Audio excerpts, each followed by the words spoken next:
So, technology is awesome. So, that new camera I got transmitted pictures for, I'd say 4 or 5 days. And then all of a sudden, we just stopped getting pictures. And we assumed there was no deer back there, nothing really happening.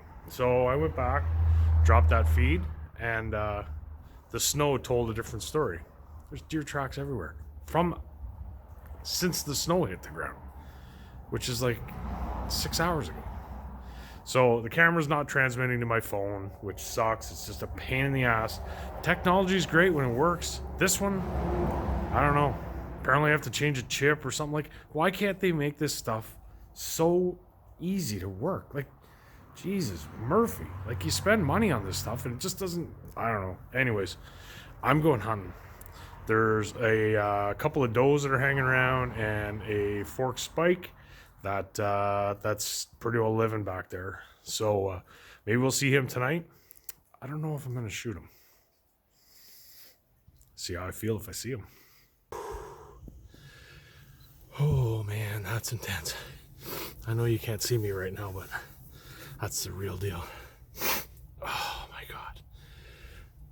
So the fork spike that we had coming in here, he was living here, and we're not trophy hunters. If we got a trophy, we got a trophy. That's not a big deal to us. That's not why we hunt.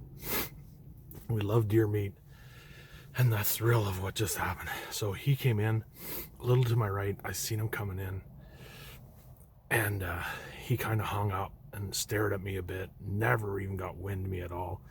He came out, he turned broadside, I let it fly, and I got him good. Oh my God, that is the adrenaline.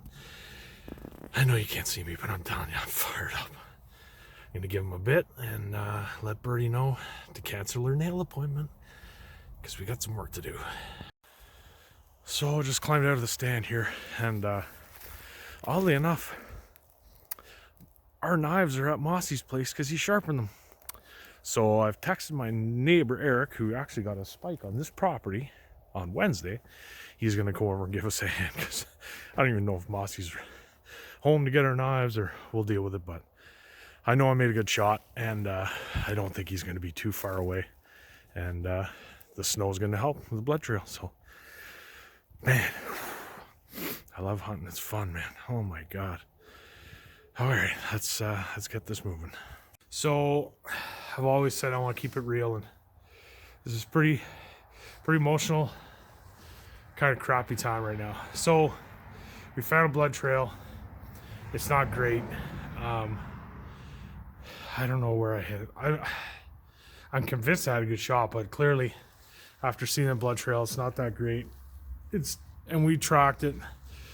Neighbor Eric came over and he helped us, Birdie and I don't know how far we walked tracking him, and laid down a couple times, and then you start to feel like crap that, you want the cleanest kill, the fastest kill, and you feel bad about it, but it's happened to Birdie and it's happened to Eric, and I think it's happened to anybody that's ever used a bow, that it doesn't always happen the way you want it to happen. So I'm pretty frustrated, upset with myself, but so we left the blood trail because I think we were bumping them.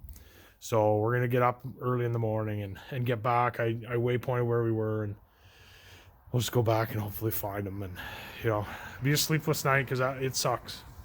I'm pretty bothered by it, but hopefully we find them in the morning and have a happy ending.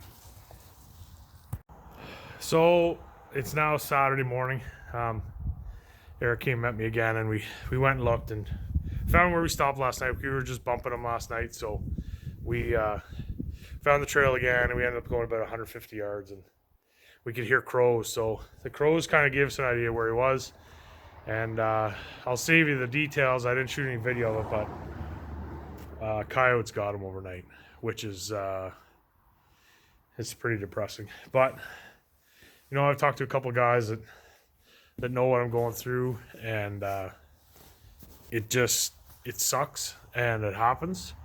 But other than my shot being maybe a little bit low and missing my target a little bit, which is on me, and that sucks. But we did what we were supposed to do. We were bumping him and we left him, and then he did pass, and then overnight the coyotes got to him. So sucks, but take a couple days and get back at this, but I don't know. It sucks, but it's bound to happen, and it happened to me.